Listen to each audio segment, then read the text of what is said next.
Sa kasong hawak mo. Uy, naku, mag-sample. Oo nga. Ultimo birth certificate. Ganun na nga. May autoridad ka sa nasasakopal mo, Emerson. Kakausapin ko din yung... Hindi namin ang gagawin namin. Nagawa ng maayos ang kasamang sari, disiplina umuulo. Nanginginig ang katawan niya. Hinahanap mo mga boyfriend ko. Pero, hindi ba lang nagpunta? Gawang mamukaan dahil sa Alam mo, nandala ako ay sa tama niyang mga dali ng kanyang ako yung patubuan. Dali, rapid. Tatawag na lang tayo naman. Nang siya napigilan.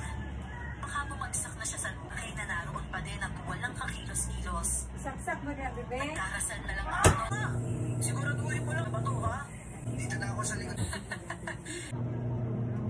Para masigurong at kung may pusa, wala yan sa bundok na yon. Ang tunay yun na may iba pang umaara ang mga saging doon kumukuha ng bunga pagkakas sa paligid. Hindi mahagila. Ikaw naman doon niya. Kasama ko.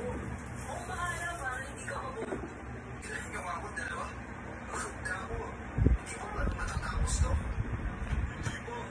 Hindi ba namin kayo nakikita mo? Ang salamat.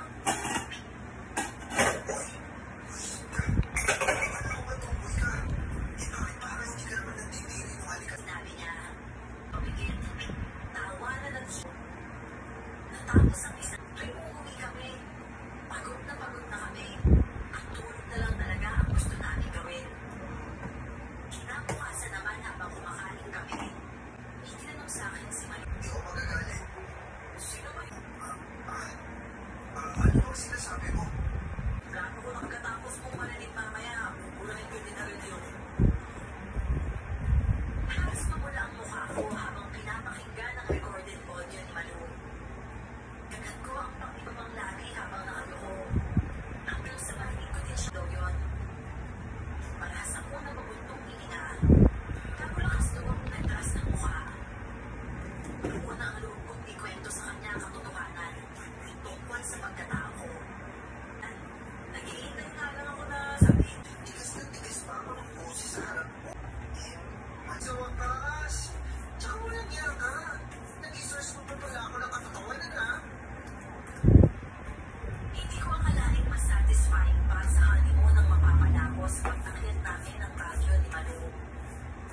Nabawasan ang bigat sa dibdib ko. Pero inantabayanan ko din ang magiging reaksyon ni Ricky.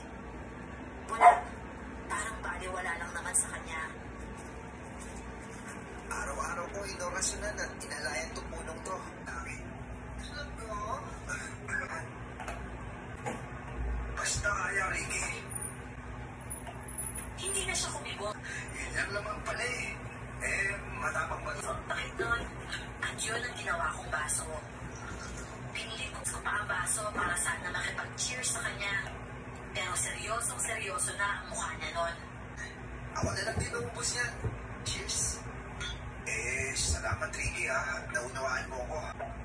Mahabang oras ng katahimikan ang nangyayari sa ating dalawa. Isa sa mga silid-silid na di kita sinundan ha. Nagtaka lang din ako kung paano nakukuha yung mutya na sinasabi mo. Tsaka alam ko na yung lugar na to. Buti hindi ako yung patay ang lalaki na yan. Gutom na ako eh. Gaga ka talaga. Umakit ka pa talaga dito. Ang kulit mo din eh, no? Hindi kita pwedeng pabayaan eh, Rason. Madalas pa naman tanga ka. Lalo't guwapo na yung kaharap mo. Ano pang akala mo sa akin? Bata, for your information, hanggang umaga ako dito maghihintay. Alam mo kang promise ito.